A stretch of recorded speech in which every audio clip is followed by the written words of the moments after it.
c'est Jess, bienvenue aujourd'hui sur ma chaîne Booktube pour une nouvelle vidéo. Alors aujourd'hui on se retrouve pour une vidéo un petit peu spéciale, il s'agit d'une interview que j'ai fait de Christophe Carrière la semaine passée quand je suis allée à Paris avec Manu et Myriam pour le salon de Saint-Maur.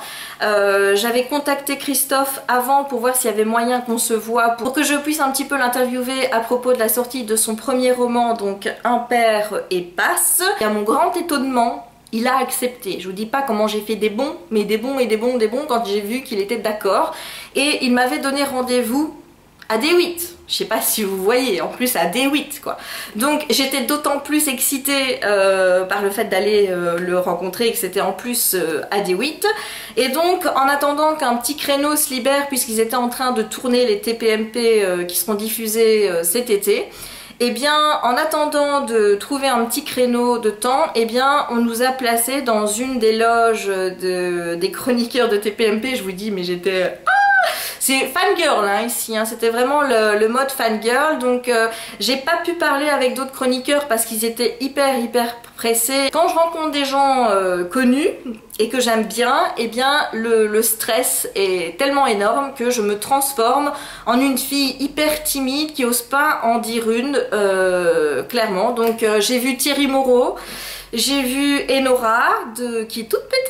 Elle est pas plus grande que moi, elle est vraiment toute petite, Enora. Il y avait également Nadège, il y avait Justine Frauli, j'ai vu Jean-Michel Maire, qu'est-ce que j'ai vu? J'ai vu Miguel aussi. Pendant les pauses, il venait dans la loge d'à côté et nous on était toutes les trois dans une loge, et pendant ce temps-là, et bien Christophe, en attendant qu'on puisse faire l'interview, à chaque fois que le temps lui permettait, il venait dans la loge près de nous pour voir si tout allait bien, etc. Donc j'ai trouvé ça hyper cool et hyper sympathique de sa part. Donc maintenant vous allez pouvoir voir cette interview, un petit peu l'intro et la clôture de la vidéo séparées et avec une semaine de retard parce que sur le moment j'étais tellement stressée. En plus de ça, on n'avait que 10 minutes pour l'interview, donc j'avais préparé des questions et tout. Et finalement, j'ai pas pu tout suivre parce que j'avais que 10 minutes pour pouvoir l'interviewer. Donc voilà, je suis désolée pour le côté un petit peu brouillon de cette interview. J'aurais aimé que ça soit plus travaillé de ma part, que ce soit mieux réalisé au niveau introduction et tout ça. Mais j'étais tellement stressée, je vous avoue, j'ai pas pu faire mieux que ça. Voilà. Donc Christophe, je suis désolée si tu trouves que c'était pas pro, mais c'était vraiment la première fois pour moi. Ça a été une super rencontre pour moi à tous les niveaux. Donc là je vais vous laisser en compagnie de Christophe Carrière et de moi pour l'interview, et on se retrouve tout à l'heure pour le petit mot de la fin. Christophe Carrière, bonjour. Vous êtes chroniqueur signé à l'Express et chroniqueur à l'émission TPMP. Oui. Vous avez écrit un roman, Impair et Passe, publié aux éditions Michel Lafon. Ce roman, c'est en quelque sorte une autobiographie où vous évoquez votre passé à travers le personnage de William. Et moi, à la lecture du bouquin, j'ai eu l'impression que vous aviez déjà tourné la page sur votre passé, vous avez fait une croix sur votre père. Alors la question que je me pose, c'est pourquoi décider d'écrire ce roman maintenant? Est-ce que l'écriture a été libératrice pour vous, en quelque sorte? Non, puisque j'étais déjà libéré, donc j'avais pas besoin de me libérer plus. Non, c'est parce que je voulais faire un roman, je voulais vraiment écrire un roman. Cette histoire était très bien, et je me suis dit, bah tiens, voilà, c'est parfait, voilà, je vais en faire une fiction. Puisque ça me permettait aussi d'injecter beaucoup de fiction dans la réalité. Donc voilà, on va dire que j'ai réinventé, enfin j'ai réinventé pas beaucoup, mais j'ai un petit peu réinventé ma vie. Ouais. Voilà. Vous pouvez pas me donner un exemple de ce qui a été inventé? Parce qu'il y a 90% je pense qui est vrai. Quels sont les 10... 20%. Et quels sont les 80% qui est vrai, oui, voilà, c'est ça. Ouais. Quels sont les 20% de faux? Eh ben, vous avez par exemple le personnage du demi-frère n'existe pas. Lequel? Ah, il y en a deux. Le petit dernier c'est ma soeur, non, elle existe. Non, le demi-frère très méchant, l'alter ego le fils rêvé de Roger Carbonnier n'existe pas. C'est-à-dire ce garçon très méchant et très violent et voilà, très bas de plafond, on va dire, lui n'existe pas. Et puis sinon je ne fais pas de jujitsu. Je suis incapable de vous faire du kung-fu. Enfin voilà, il y a quelques trucs comme ça qui... Voilà. Dans le roman, vous vous concentrez vraiment sur le personnage de William, où vous dites que c'est une fiction. Moi je suis une lectrice, je lis énormément de romans, et quand je lis un roman comme le vôtre, forcément j'aime bien m'intéresser à tout le monde. J'aime bien m'intéresser à Daniel, à Patrick, qui est un personnage apparemment totalement inventé, à Sébastien, et je suis un petit peu frustrée de ne pas avoir finalement le ressenti de ces personnages-là, puisqu'on se contente sur William. Pourquoi oui. Ce choix finalement? Parce que, alors ça c'est quelque chose auquel je tiens, même quand je vois un film, je m'attache toujours au point de vue. Le point de vue c'est essentiel, c'est comme quand vous faites un article, il vous faut un angle. Si vous n'avez pas d'angle, ça part dans tous les sens. Et moi je pense qu'une histoire, si elle n'a pas de point de vue, ça part dans tous les sens. C'est très dur de faire, il y a des films, vous allez me dire qu'il y a toujours un film choral, tout ça, où il y a plein de personnages. Moi je ne fais pas ce genre-là. Moi il fallait un point de vue, c'était le point de vue de William, et pas celui des autres, et vous remarquerez qu'il n'y a jamais de, on va dire, de séquence, pour parler comme en cinéma. Il n'y a pas une scène dans le livre où William n'est pas présent, ou disons que ça peut être vu du point de vue d'un autre. Jamais. Et on ne sait pas ce qui se passe quand sa mère s'en va, on ne sait pas ce qui se passe quand son père n'est pas là.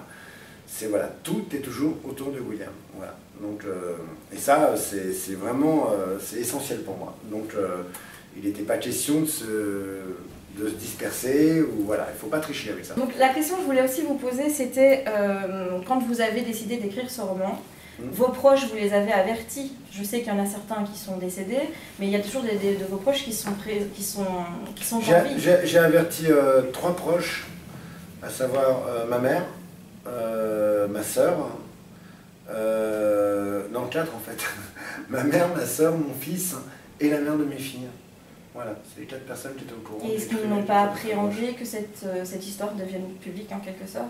Et vous, ça ne vous dérangeait pas que le grand public tout sache tout ça de vous? Mais non, parce que après tout, c'est un roman, encore une fois. Après, moi, je révèle mon histoire, c'est encore une fois, quand j'en parle dans les médias ou avec vous, là, je parle de moi, je parle de mon point de vue, je ne parle pas du point de vue de ma sœur, je ne parle pas du point de vue de ma mère, je parle de mon point de vue, c'est comment moi j'ai ressenti, c'est mon histoire, j'en fais ce que je veux.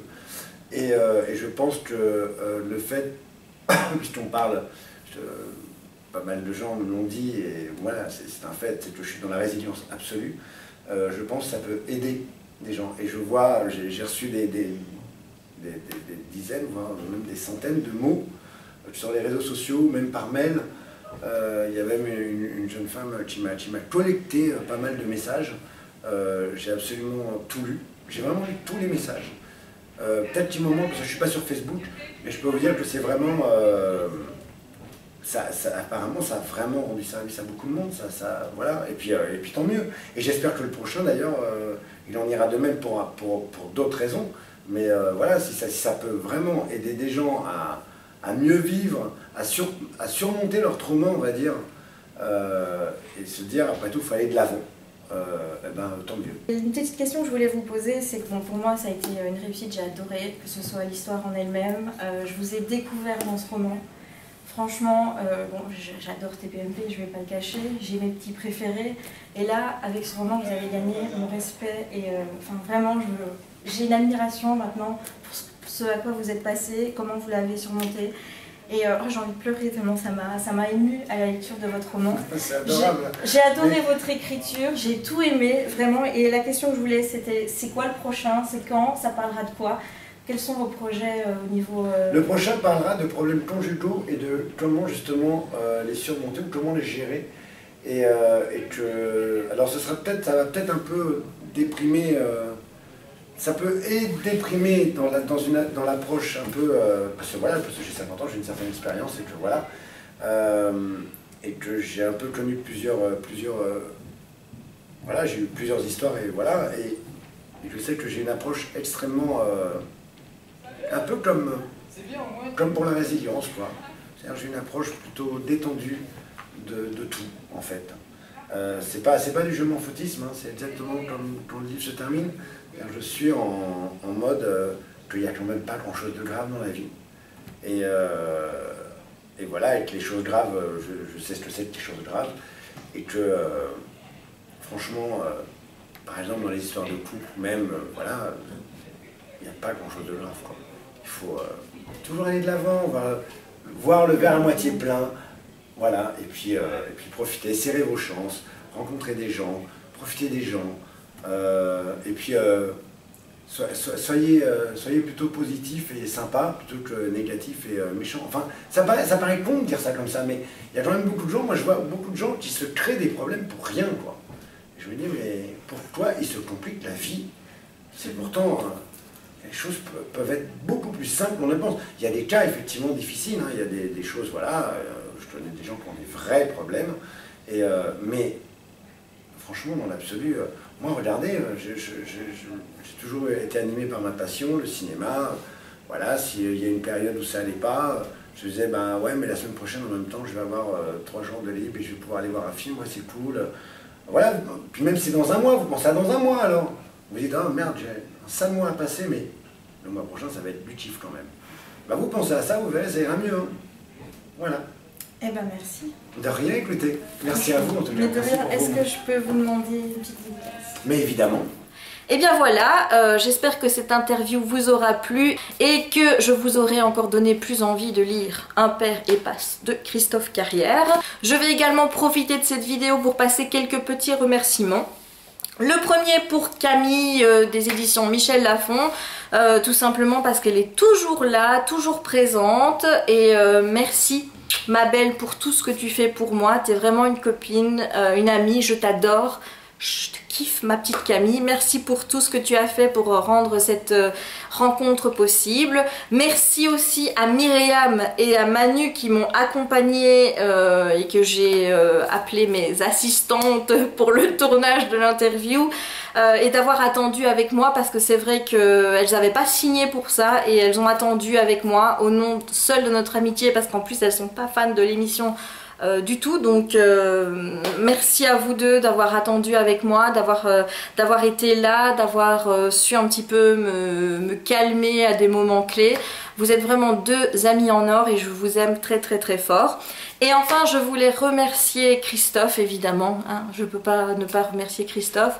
Merci d'avoir répondu positivement à mon appel sur Twitter pour qu'on puisse organiser cette interview.